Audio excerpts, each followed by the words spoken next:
great pleasure to welcome everyone to a much-awaited event, Avital Ronell's evening lecture.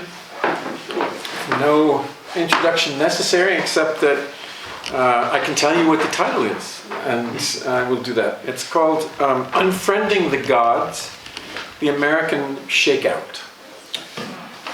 And with that, I will leave you to what comes. Thank you. I'm so delighted. Thank you, Abby. to be Thank here. you so much for being here and giving this talk. We're all looking forward to it. I'm very touched to be here for the 500th time.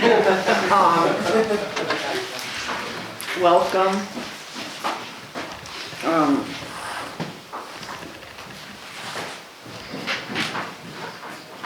I hope your Midsummer Night's Dreaming now. Now's the moment, right? I once raised the question, with respect to Thoreau, whether America has expressed itself philosophically. Stanley Cavell. I became insane with long intervals of horrible sanity. Edgar Allan Poe. I am nobody. Who are you? Emily Dickinson. Thank you. Thank you, everyone, with whom language and silence became possible here. In our seminar, we considered where we are in the Alpine Sublime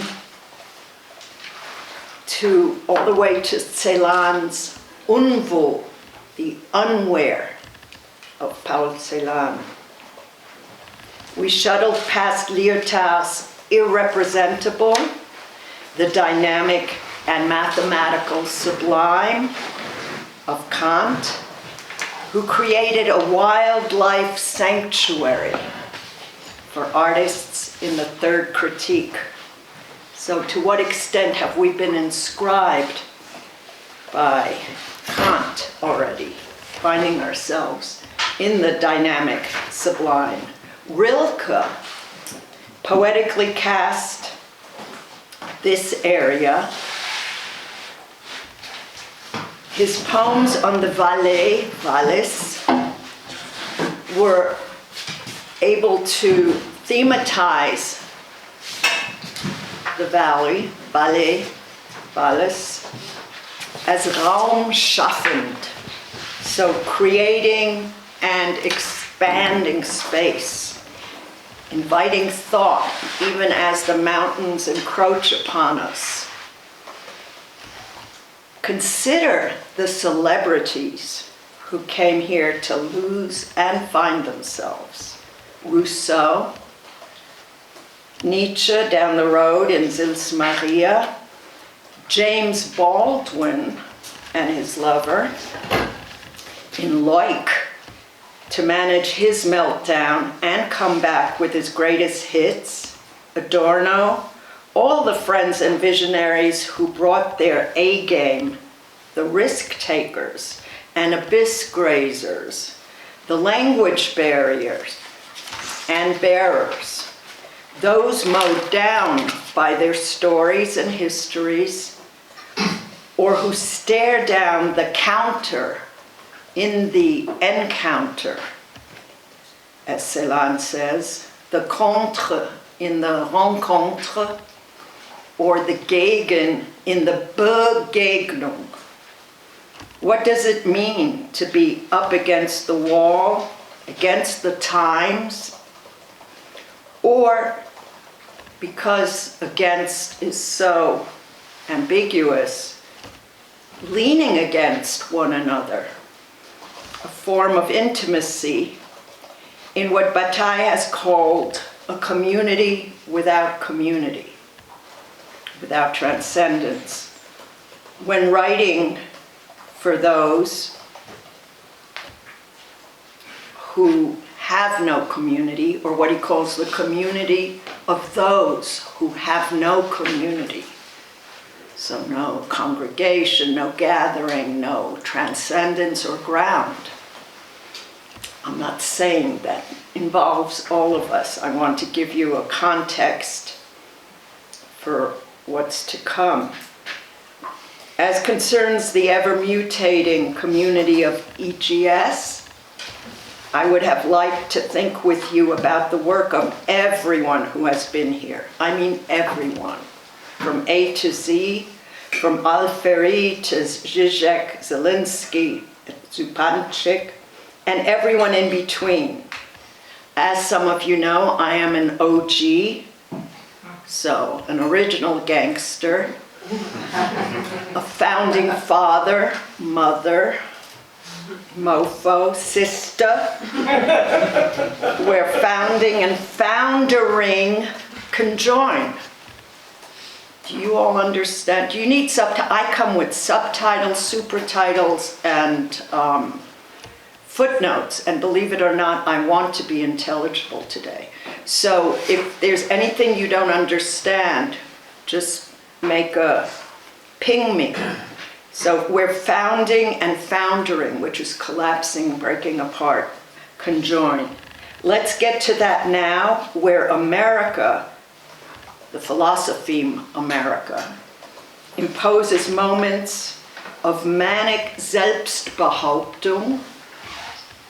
This is a Heideggerian term when he wanted to urge a kind of self-assertion.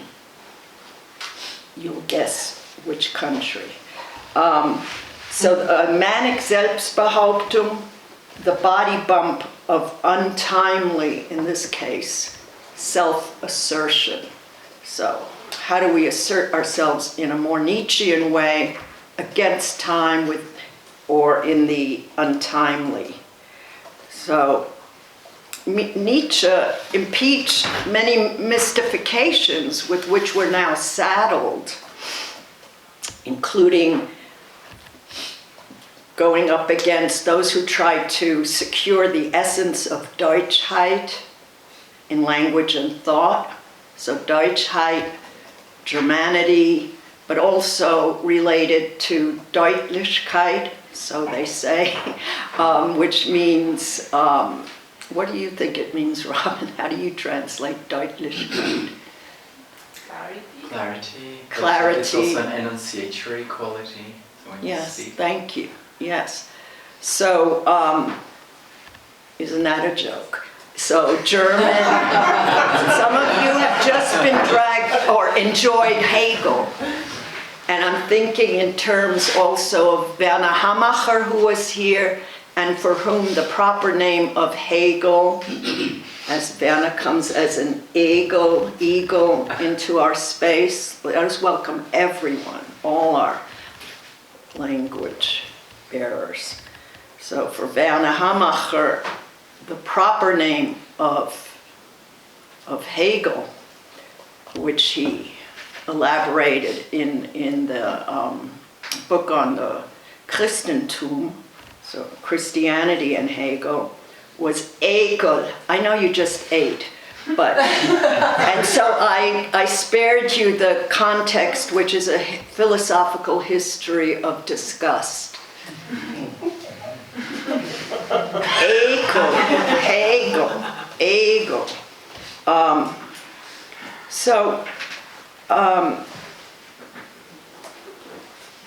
Nietzsche didn't want to allow for a national entity that could not be partitioned or shared, auctioned off or blended. And impeaching such mystifications, Nietzsche liked American crack-ups and the license taken with willed fragmentation, an offshoot of what becomes known as maybe rugged individualism, historical shredding, you know, the cliche that Americans don't do or know history. So for Nietzsche, that was a great Taylor Swift moment of shake it off. We're burdened with nationalisms. So Nietzsche transvaluated and proposed historical shredding, broken familialisms, tossing out your presumed family name, proper name, dead name, and attendant shooting sprees, trigger points for brooding isolationism. So we want to keep that in the background, and now was when we were going to have, thanks to Sarah, all sorts of animation and American kinds of incursion. But since we're more sober and solemn for a moment, let me just say that for Heidegger, thinking involves a couple of things, including, okay, not that ethics and Heidegger ever were on the same page, or should be said in the same breath, but we're untimely and we're going to tolerate something here. Because Heidegger, despite himself, or itself, said certain things that turned against his appropriations, his own texts, his relation to Hölderlin, or even Nietzsche ran away from Heideggerian rehab. Heidegger said that thinking requires us to selber fragwürdig zu sein. So to become questionable to ourselves, or to become questionable. In German, fragwürdig is really attractive because there's dignity in it. You should raise or drop to the level of being worthy of being questioned. So that's almost for me like a commando reactivity. We have to be worthy of questioning ourselves and not putting up with our own shit. Oh, did I say that? Sorry. Recently I published in the Oxford Literary Review an article called The Gestell from Hell. And this was meant to unfold America in Heidegger, Rilke, and to seal the deal, a poet, an Austrian poet called Lenau, who was miserable in Baltimore. And that in itself is a brilliant conversation to imagine, because Lenau said there's no way Americans can have poetry. And you'll notice that national destinies and the big guns of the fight cage are fighting about poetry and thought. Like, can America show up poetically? Absolutely not. And Lenau sealed the deal by saying America does not have nightingales. So if you don't have a nightingale, there's never going to be an ode to a nightingale. And there's never going to be a true poem. But this is where a lot of nationalism happens. Kind of poets you choose, the kind you mangle and you maim or force to prop you up. So let me just say, though, that the European language masters went after America to score a point about the end of metaphysics and the bald technological incursion. Tanner, will you now read again our quotes? Sure.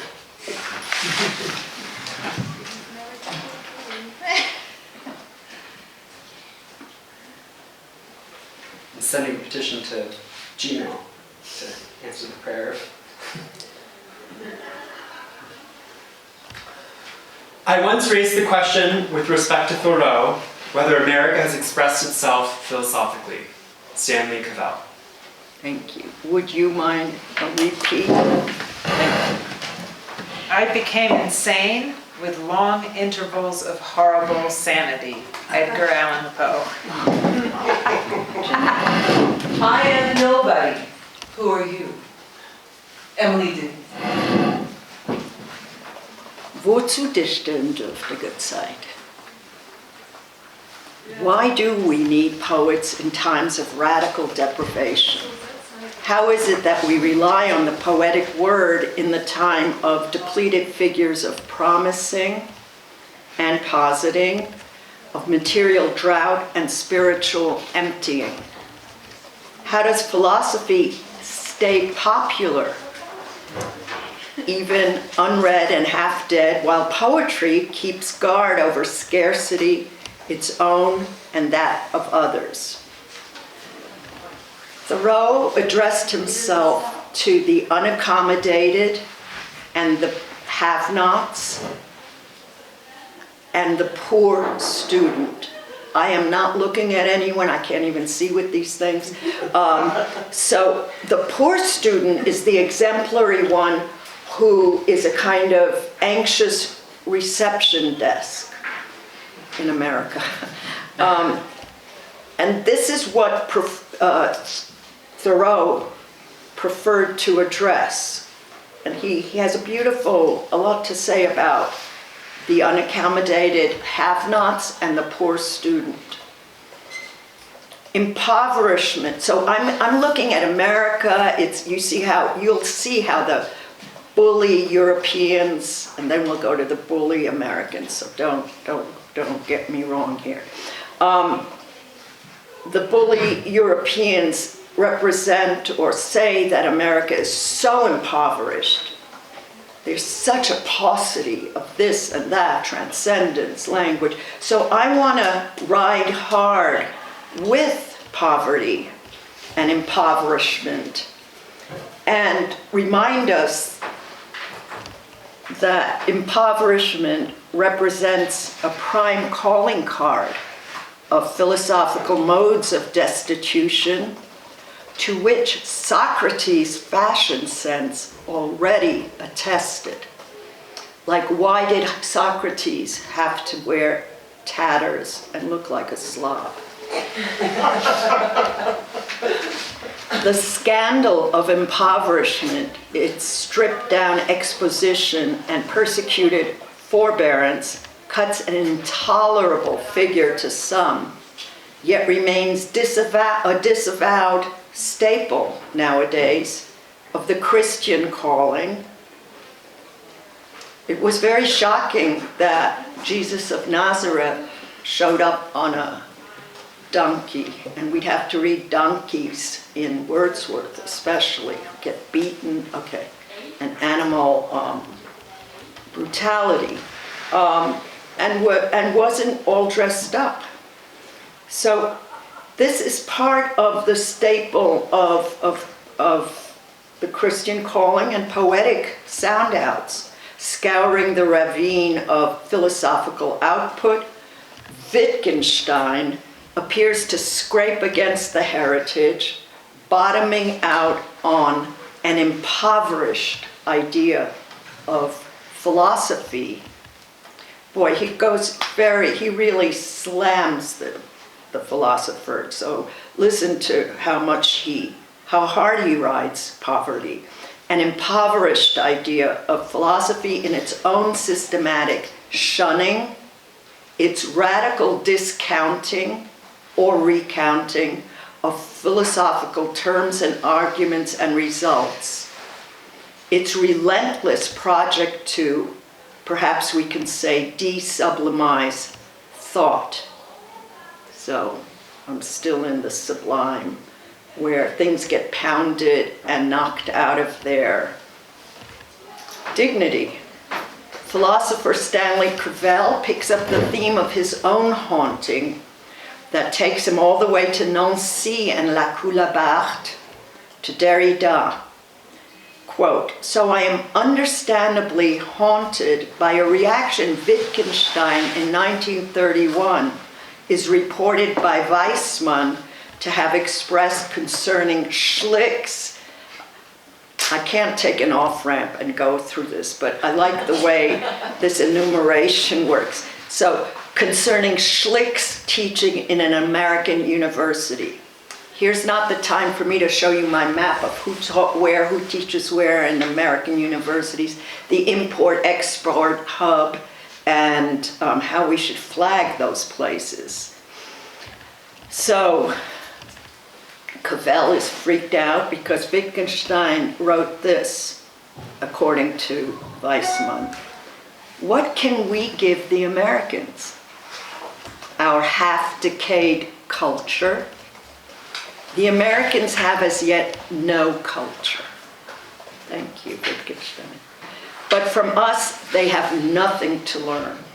At least he's rigorous, you know?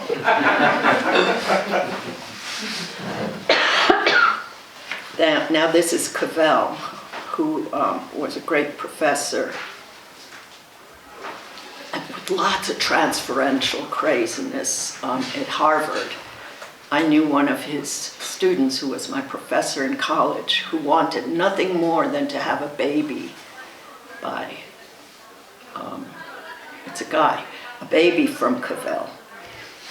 Here I am.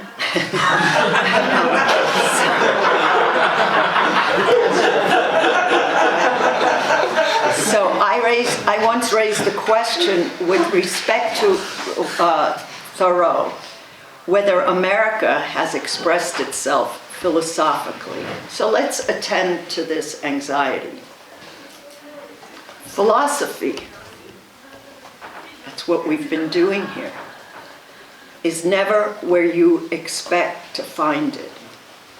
Scaled for obsolescence, prone to the displacement of value, caught short by aberrant tropologies, it is bloated with fade-outs and congested rhetorical byways, routinely mismanaged by conceptual handlers of all stripes, or simply too smart for its own good in our age of straight-shooting calibration and moralistic overdrive.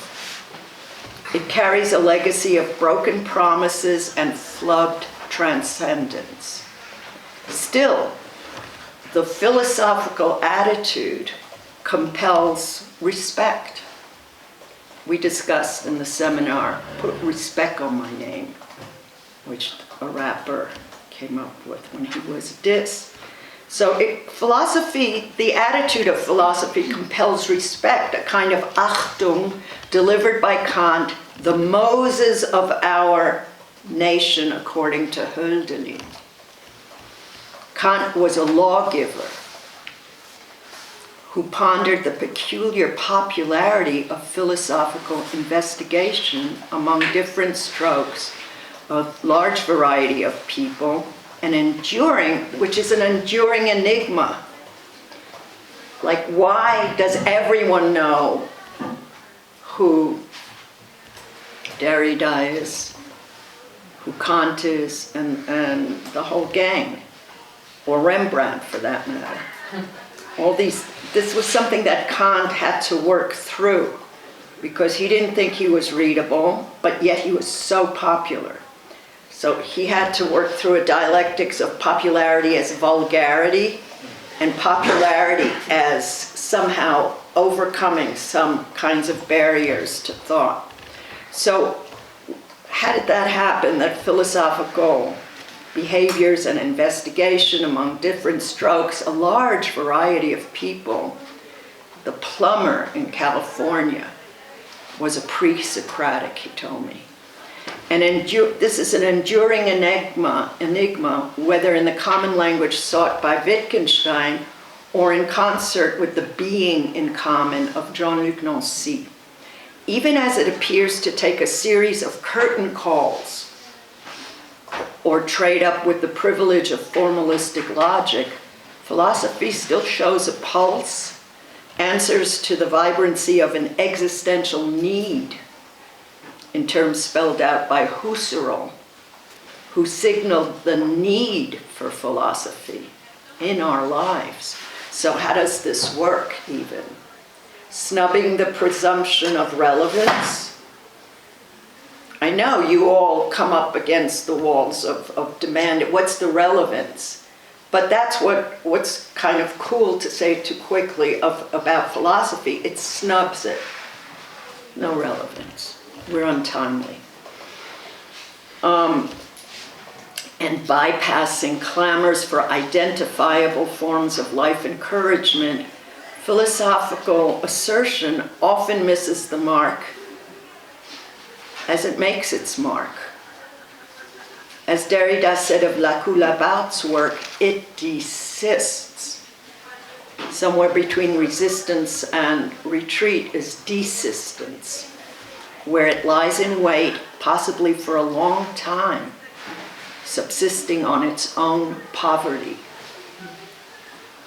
Supplied by Hölderlin with motifs, you all know Hölderlin, our poet of poets, right? Yes. Okay, just checking. You can interrupt and demand an explanation. So with motifs of Dürftigkeit und Armut, destitution, need, and poverty, the experience of depleted being, and superintended by Wittgenstein and Heidegger according to different protocols, philosophy has taken long stretches of downtime, as if it were meant to lay fallow or play dead, stupefied by the shortfall of its limits. When Kant announced the limits of knowledge and philosophical reach, Kleist had a very famous nervous breakdown called his Kant-Krise, so the crisis of having to read Kant. He thought Hegel was rough. The way it embarrasses itself, philosophy, stirs or self-deflates, is what interests us here, probing scenes of violence and retreat, measuring the incapacitation of language to make good on its promissory peace treaty. This is something that Chris Finsk thinks about in terms of Levinas and others here too, which is the peace treaty, the sabbatical existence. Maybe you could do a workshop on that. In some districts of saying, philosophy conducts a destiny where no one seriously even or advocates for the destinal quality of philosophical directives, peculiar coaching techniques, and bleary-eyed discovery. Still, there is something about its way of emptying out or grinding to a halt that has become increasingly compelling. I mean, I like when it bogs down or when it blows up and blows up bridges and can't find itself. Philosophy is never where you expect to find it.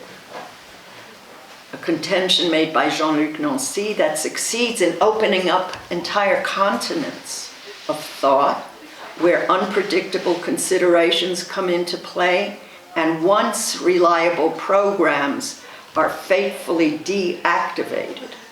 Making sense of America requires another relation to sense, a different approach to meaning and its appointed objects. For Nancy, the destruction of meaning is itself part of our engagement with meaning. The question of finding, losing, or relocating meaning has a long history in philosophy. So a lot of Heidegger on Nietzsche is about Zarathustra saying, you have to lose me if you want to find me. And Nietzsche, unlike Christ and the other philosophers or prophets, wants to shake off his disciples. You have to lose me, get lost, is Nietzsche's, doesn't want to deal with it, or Zarathustra rather. So losing, relocating, leaving a record of stray shots and deviations from marked paths. The path is the methodos. the method on which philosophy depends without being able to pinpoint a viable route and direction, sens. Perhaps Nancy was himself vibing off a critical contention made by Derrida concerning an aspect of psychoanalysis. When taking on Lacan's reading of the Purloined Letter, so Edgar Allan Poe, Lexi, Derrida notes that Lacan retrieves the phallus where he expected to find it, between the legs of the chimney. The keyed up signifier is always where psychoanalysis expects to find the prize, unintercepted, locked into place. The predictability of a letter's trajectory is part of the old quarrel over whether a letter reaches its destination or constitutively, is because that's how Lacan wraps it. He says, a letter always reaches its destination, and Derrida said, wait a minute now. It's constitutively fated to miss its mark, drop into a dead letter box, deviate, or abort a planned arrival, perverting the course of l'être, so being, l'être, and the letter, l'être, a geschick of Schicksal, and related send-offs, with no deterrent or seductive corrosiveness blocking its way. The signifier, nonetheless, is given to stalls, upending an itinerary no matter how securely plotted. Poe's text, itself an allegory of displacement and dazzled stagnation, priming the incessant threat of political payback. Whoever has the letter is politically targeted, or lettre. Tracks a letter's improbable retrieval, bringing us to a zone where plots attaching to America and Europe emerge to exchange blows in a territorial dispute over letters and being, their addressability and burn points. With its renewable travel paths to areas of thought and being, both remote and familiar, prone to what Derrida calls destinaring, or clinched to the standstill of extreme passivity, philosophy establishes boundaries that would require maybe the services of Kafka's land surveyor, who measures the expanse of a region of thought dependent on language, based precariously on shifting grounds, and whose legitimate limits are barely ascertainable. Wittgenstein and others on both sides of the Atlantic wondered whether America had anything to contribute to philosophy, or was it rather some impoverished outland where thought goes to die, like Florida. Sorry. Sarah, you're gonna have to forgive me, or whoever has ever been to Florida. We can keep Miami Beach, can't we? No? Can poetry seriously flourish in such a vacant lot reserved for being's steady destitution and wordless drop-off site? It has seemed to a number of grand commentators, moreover, that the jointure of philosophy and politics has been doomed to buckle under the pressure of such nullity. Maybe so, according to a specific algorithm of usefulness or use value, and the language centers that still prime philosophical thought, chasing off the serious dives of poetic utterance. There's an outside chance, though, that the near vacancy of inheritable tropologies, a lot of this has to do with what is inheritable. Thank you, Lexi. To what an extent do we inherit? Do we repress our ancestral endowments? And so on and so forth. So, do we have inheritable tropologies? And let this offer an opportunity for a different kind of representation and critical inflection conceived in the exigencies of a more hardened experience of poverty. So, believe it or not, I'm calling for more poverty on many levels, instead of its strange flip side, out of control, flip side. At the juncture of serious contention, one agreement has been passed by all parties.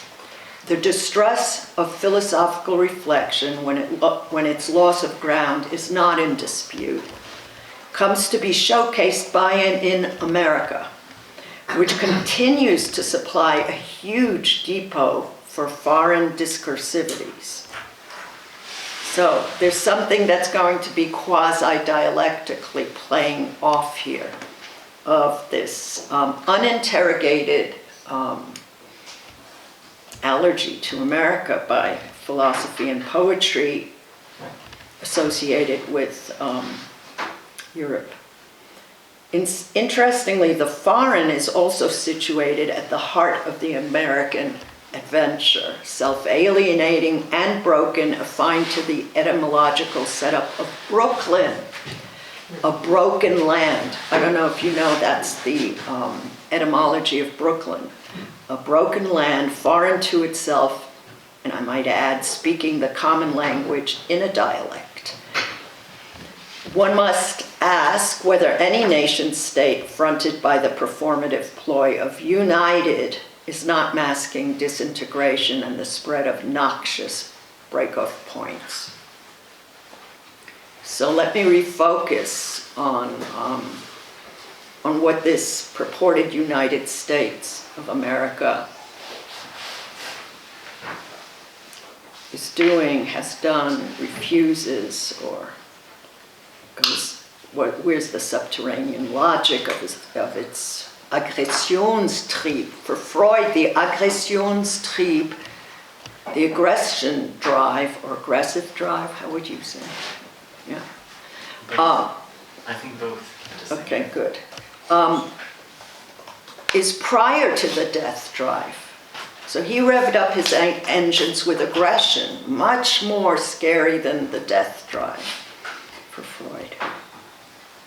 But then he retreated it, or retired it rather. So I'd like to get back to this America business in order to score a philosophical point.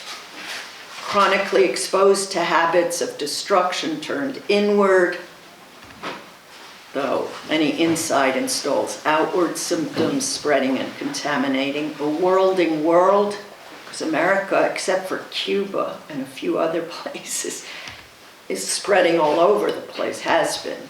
America enjoins us to revisit its philosophical properties, to examine the way since the 19th century it has compelled, puzzled commentary and provoked competitive strife with European counterparts.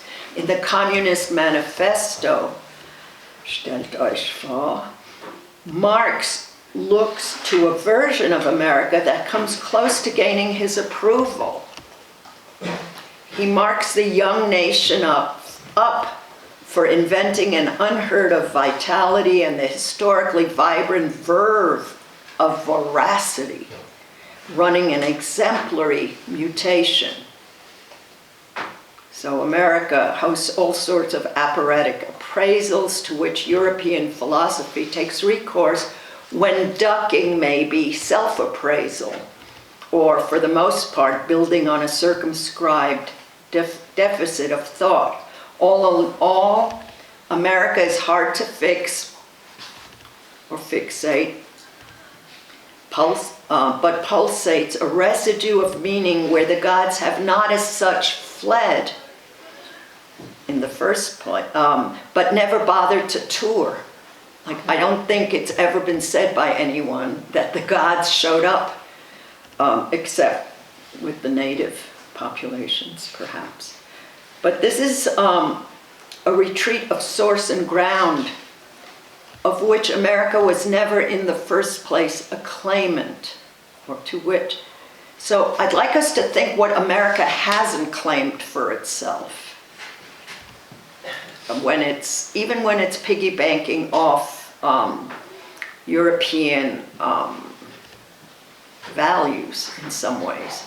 It's squatting in conceptual hideouts, this imposing strip of land, so-called America, US. Land meaning and contradictory impulse has also sucked vital energies, reinvented outposts of greed and corporate depravity, yet succored dreams and housed the outcasts. Whether a nation lets one dream, what does it even mean to dream, or the American dream, may seem like a secondary tropological concern for the discipline of political science. Freud, whose analyses explicated and expanded the field, delivered political heft regarding the covert operations of malcontents and parasital influencers, social infrastructures, and aggressive coexistence. As Lacoue-Labarthe says, Freud is a political scientist, and he really goes for the heart of all sorts of danger zones that create our so-called nations. He shared with Plato, that's Freud, a sense for the way the polis and nation builders manage the anarchic unconscious, whether it goes collective or stays singular. The way a citizenry dreams and crawls into nighttime. I know around here it's hard to know if we're going to sleep or not. What kind of insomniac attributes are assigned to philosophers, the owl of Minerva, and so on. What do we do at nighttime? So what happens at nighttime that scared the shit out of Plato as he's trying to pump a republic up? Well, it lifts repression, it indulges taboo, it allows for the expulsion of superego, and alters the promise of light-filled representation. This is something that specifically concerned Plato as he was considering the lures of the tyrannical soul structure. It took Plato, mind you, 10 books to overturn the hypothesis that tyrants have more fun. One can be released to one's own recognizance, tyrannical recognizance, after dusk falls when turning in and turning on. So you can become your own tyrant and do all sorts of things thanks to unconscious loosening and releasing. At night, every citizen gets a free pass to incest, murder, and related morphs of violent trespass, sidelining state restrictions with deregulated license, allowing for actions that contrast with terms set for a diurnal polis, which means daytime governance. A serious problem for political watchdogs, since it is never sure whether the dreaming demos can clear out its transgressive romps by daylight and return to the realm of the laws. This is a problem for Plato. Are you going to stop dreaming? Will you wake up? And think of all the slogans of woke, waking, wachet auf, on the whole spectrum of political sloganeering. Wake up. because there's a sense that the demos will want to stay kind of in its dreamy slumber. The continued presumptions of the American dream, including the desperate poetry of the homegrown dreamers, an increasingly marginalized population of native immigrants, calls up another logic of governance and repressive disturbances. An important aspect of a dream logic injected into the political sphere involves impulses of criminal abandon, motifs of ungrounding, disorientation. These are also crucial categories that Stanley Cavell, philosophically appropriating America via Emerson and Wittgenstein, draws up in corollary terms of founding, foundering, and foundling. He says this is what America is. Now we should have music, but we'll save it for another time. So the foundling is, of course, the orphan. For America, ever on the hunt for founding mythemes, consistently founders, skidding on calculated reversions to the founding fathers of a foundling nation. America takes hits from foreign philosophers of the last centuries, but also goes after parts of itself, destroying its own capacity for adding to or cutting away fruitfully from the premises of European inheritability, to which it owes, nonetheless, a validated sense of history and ambivalent co-belonging. The ambivalence gained from an accelerated rhythm of conquest, to which, according to Mary Shelley, the Americas were from the start exposed by the Europeans, gives us an inkling of what could have become of the territories, and in particular of the colonies, if only America had been discovered more gradually, without the ruthless offense signaled at the start gate of fast-paced, violent incursion. The original bursts of genocidal attack and land theft would leave an inerasable stain, sometimes waiting out syndromic outbursts in latency.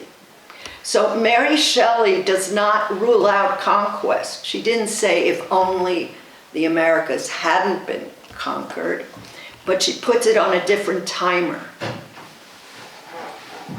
Domination should take a different temporality. Philosophically, the ambivalence ascribed to the sudden overturning of values, identities, forms of pre-technological prowess, in addition to other fast-tracking and questionable morphs of manifest destiny. That's a big American westward ho kind of ho. Ideology overruns the conception of nationhood. Sorry, this is heavy shit, but we will take care of it at some point. As onto-theological home base, like all this stuff makes it very hard for the gods to feel welcome in America, which is kind of good news, maybe. For the big guns of poesy and thought, America readily became the headquarters for Entgötterung, so that's Heidegger, de-divinization, or Entzauberung, that's Max Weber, disenchantment. Uh-oh, what happened here? It's your fault, Katie, something happened. I'm sorry. Does anyone need a break, by the way? Are we okay? I know this is hard hitting. Do you need a break? No, we're good? Oh, thank you. I didn't see with these glasses. So there's an accelerant in so-called America as philosophy to an absenting of the divine.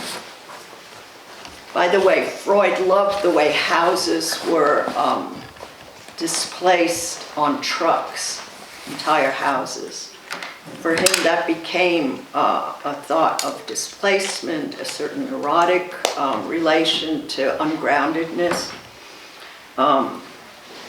So So there's an accelerant here to an absenting of the divine on which the new continent seemed monstrously set, exposing the world to an experience of loss and foundering so radical that it stunted philosophical growth.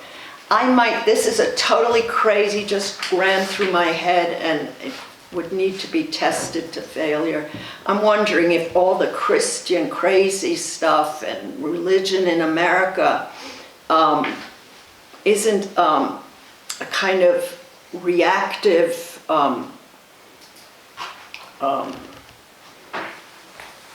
hyperbolic response to the absenting of the divine. Because American forms, some American forms, not all, and for the black communities there's a different relation to what a church can do and poverty. But for American forms of Christianity, there's a kind of emptiness. But I think that may be what it's trying to expose in a way. So there's something going on against religion and then a hyperbolic reactivity that we might want to consider. If it had been caught in time, America's foundering could have been poetically decried according to Shelley's theory, or perhaps even understood in terms of its range and ongoing implications. Nor did everyone require of America originary myths or serious saga, the saying that opens to the sacred on which Heidegger relies for instituting a prime version of elected nationhood. So I'm not going to deconstruct this right now, but America, for her part, is left in the speculative dust with smatters and slogans of such failed performatives as "In God we trust." How does trust supersede faith? What is blind trust? Neither part of truth nor a guarantor of knowledge. Trust implicates and builds off mistrust, a hermeneutic condition. And what kind of temper and temporality does trust in God presuppose or establish? So, in God we trust. Let me just say that I wanted to say that there's something about the new world and the old world that already prescribes in more Freudian terms a parasital collision course. When even Bush, Geo Bush, would speak of the old world dismissively, you could tell that he was preparing a parasital attack against a mother continent or a father continent. And we're the new world in America, which gives you a lot of aggressive license as a child. You know, that's problematic, this generative kind of rage in a way. So it invites different levels of reflection on European thought, its emissaries, return cycles, and the steady leakages or distortions for which America has been held responsible. Object of fascination and dread, evaluated at once as a generative ebullience and bubbling pollutant. America has forced European thought to read itself reading, rejecting, separating off, and making speculative allowances for staying back in more or less secured philosophical precincts and protected areas of poetic dare. The skeptical tour of America that we find announced in key European texts does not preclude the European poet from thematizing and thinking with near obsessive clarity the ontological pressures of a despiritualized existence, a wind tunnel of unshieldedness designating unprotected acts of poetic utterance and extreme exposures. What Hölderlin and Benjamin see as the essential job description of the poetic vocation, pitched as a lone standing witness. Concerning what it takes to affirm this vocation, the courage, thinking of the poem Dichte Mut, read by Benjamin and Lacroix, or Courage du Poète, or The Courage of the Poet, but I'm reading The Rage in Courage, minted in Modernity, by the way, by the art historian and poet and writer Lessing, through the unleashing of his specific world historical brand of anger. And we'd want to see, ever since Lessing, we'd want to see how poeticity stifles or reroots anger, finds it another home, where the lots are vacant and the gods have fled, conceding our earthbound predicament as houseless, deserted, and famished.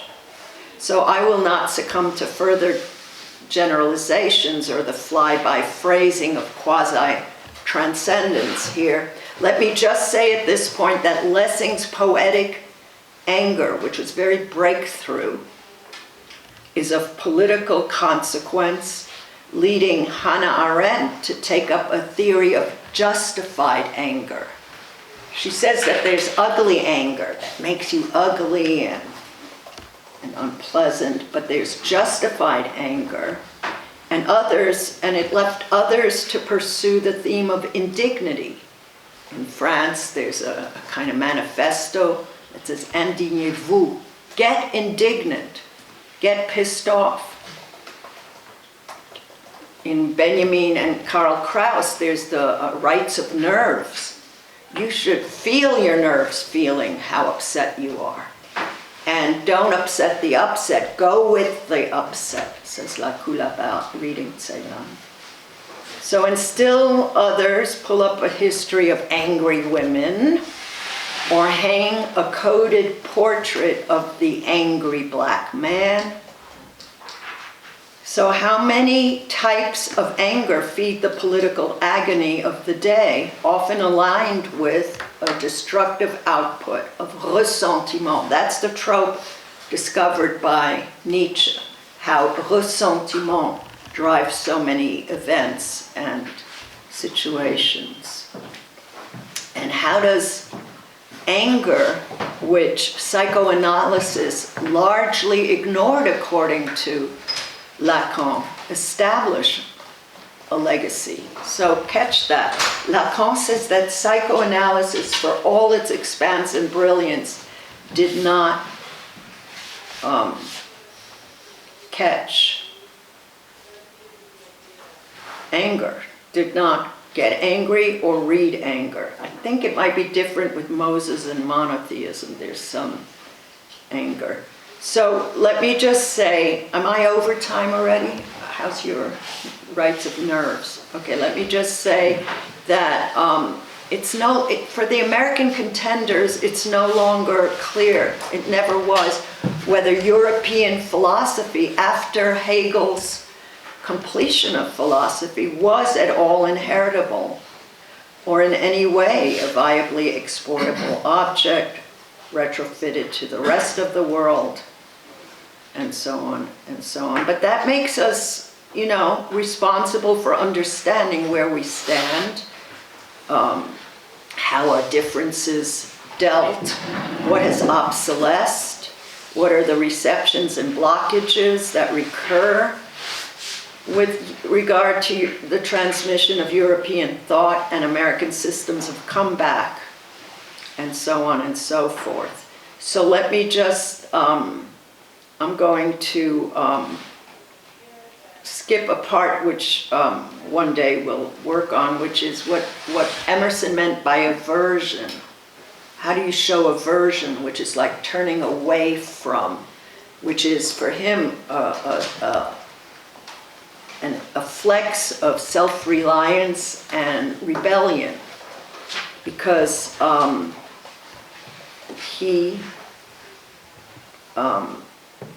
this is what Cavell says. Emerson's writing finds America as it stands or presents itself to be repellent or unattractive, and it means that America so finds this writing. So you can't underestimate the anti-intellectual slapdowns that America deals its great writers. So there's a kind of reciprocal repulsion. America hates its writers at some level, and the writers hate America, according to Emerson already. So aversion means, however, in Emerson, not just turning away from your unapproachable country, but turning toward it. It's a double movement. Let me just, there's only one thing, I'm skipping a lot of things, so you're going to open a credit account for me, right? Where I was going to back up a lot of stuff, but I know how hard and beautifully you've worked today and all week. So let me just say that there's something that Heidegger says that I do want us to retain, which was stated in his one of his 1936 lectures. And here you see how he can be turned against himself and fatefully overwhelmed by his own. There's in his writing, but perhaps not in his person, there's some great integrity that won't put up with his shit. Let me quote, "Even the doom of the absence of the God is a way in which the world whirls. Even the doom of the absence of the God is a way in which the world whirls. Die Welt weltet, the world whirls, the world welts or blisters us." Stanley Cavell's discovery of America, ostensibly guided by the texts of Emerson and Thoreau, deals head-on with an experience and disappointed directed to one's culture as a whole, hence to oneself as compromised in the culture, inexorably. Sounding Emerson's self-reliance as an aversion to conformity, he names a comparable spiritual territory in Wittgenstein's investigations that evinces an explicit disgust. Thank you so much.